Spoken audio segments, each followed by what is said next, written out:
Hi, Rassie. Talk to us about the unprecedented move that happened in the 17th minute when you scored through a line-outs like move.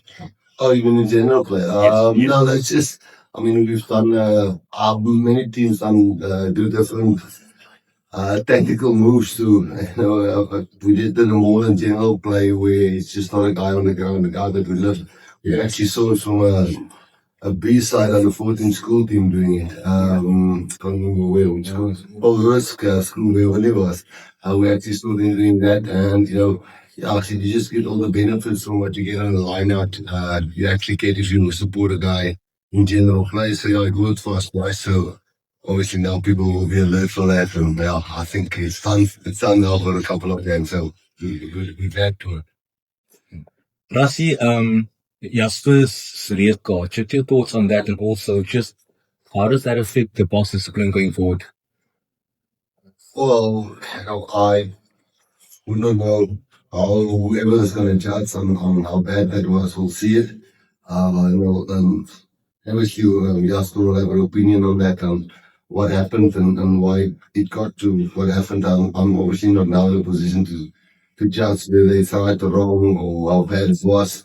I think Jasper must now handle that with our support as best he can. He's really just so committed and passionate about the team, and when something like that happened, I know it would have been lovely for him to play with his brother in this game, which unfortunately now didn't happen. So it's sad. It's definitely not a guy who goes out to do things like that.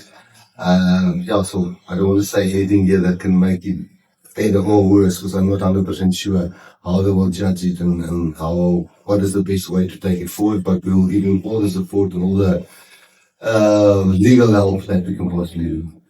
Rassie, congratulations on the win. Just talk to us about the thinking behind, I think it was the half-hour mark, when Thomas du Toit was replaced by Ox Nché.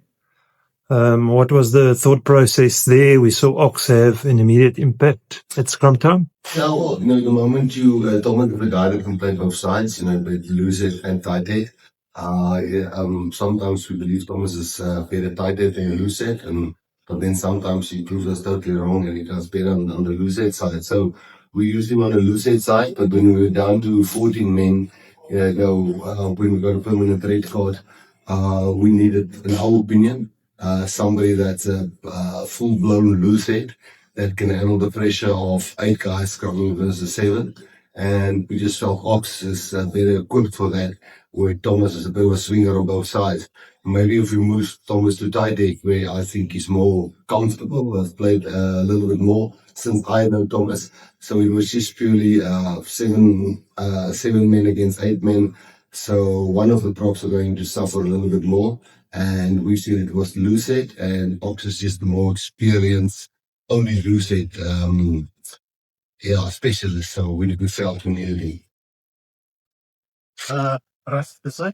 The late Count and Hunja once said that the greatest thing to ever happen to Beast and Taurida was Stephen Kitsoff, referencing the fact that without the presence of Stephen Kitsoff, maybe Beast wouldn't have stepped up his level prior to the 2019 World Cup.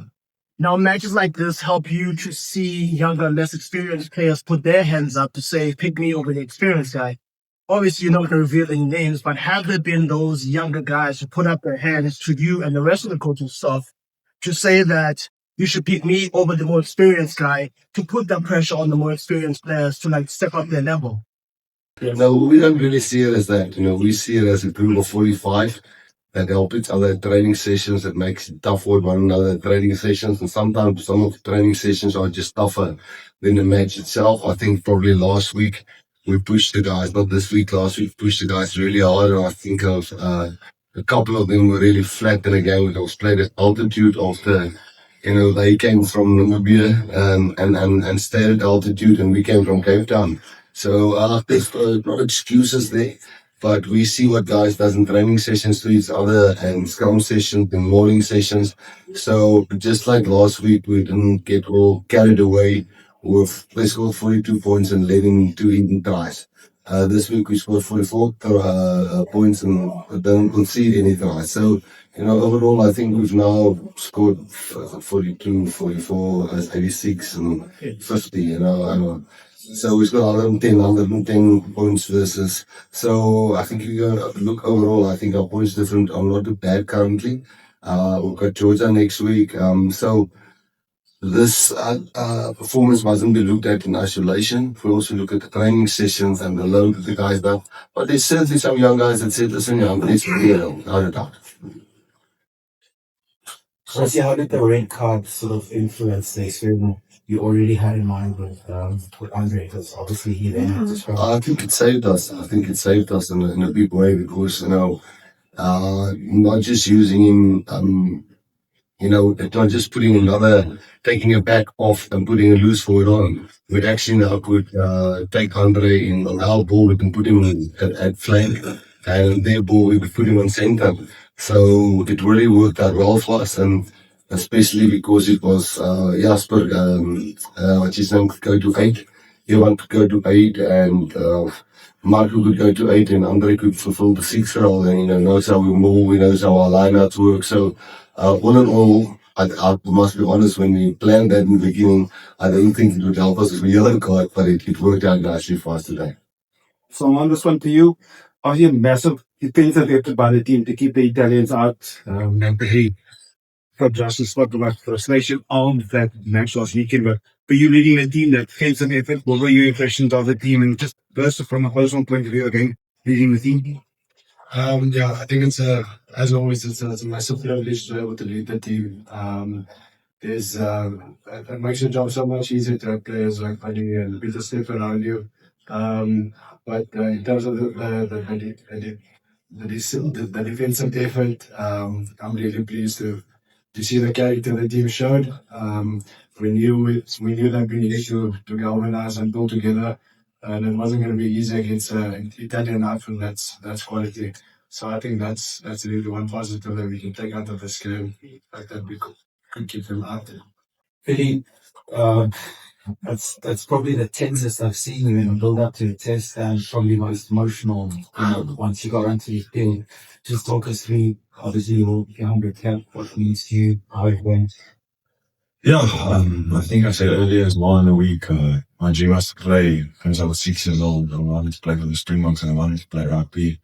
I wanted to make it work, even if I had to go a different route. And just to be here, and my family and my wife and everyone to be here today and celebrate this milestone, 100 cap in South Africa was amazing. And my phone has never, even with the 2 World Cups combined, ever been like this week. So it's quite emotional, and to try and stay off that, and there was a job to do first. So it was quite hard to try and balance that emotion and don't do something stupid maybe in the start because you want to show something. And when I ran out on my own, it was very emotional. I actually didn't know what to do. I didn't know what to do with myself. I just was just waiting for the team to come out and for us to go. So very special and very thankful for. Rassie, obviously home ground for you, but how was it being at home for this week, training in Gevaarlik for Elizabeth, and nearly sold out crowd here, and with that design win against Italy? No, it's for us nice, as I said before, the different stadiums have different vibes, Bloemfontein, Mandela, and for Elizabeth got a special vibe in the sense that while you warm up, the whole crowd is in already, or in other stadiums, after the warm up and the test match actually begin, then people start filtering in.